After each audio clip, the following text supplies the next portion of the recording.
For this question, I've been given the nth term formula. So I have a sequence and I know that the formula for this sequence is 3n plus 2. So it's going up in threes.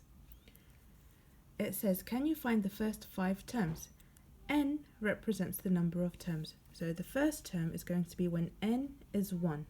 So if I've got 3n plus 2, and I want to find when n is 1, the first term, I'm going to have 3 times 1 plus 2, which will give me 5.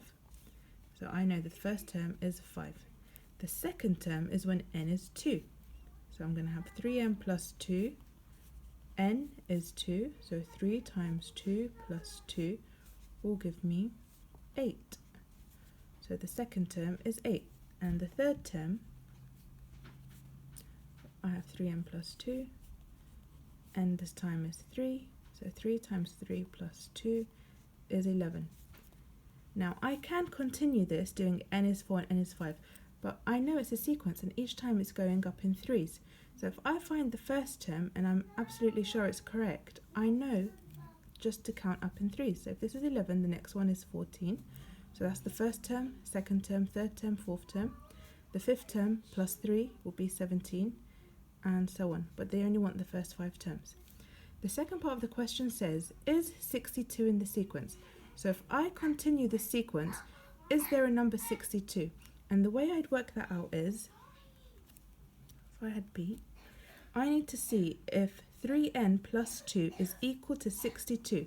So I need to solve this. I subtract 2 on both sides. That will give me 3n is equal to 62. Take away 2 is 60. And then I divide by 3 on both sides. So n is equal to 20. That means the 20th term, because n is 20, will give me 62. So yes, 62 is in the sequence. Is in the sequence. For part C, is 31 in the sequence? I do the same steps. So my formula is 3n plus 2, and that's equal to 31. I solve this, so I subtract 2 on both sides.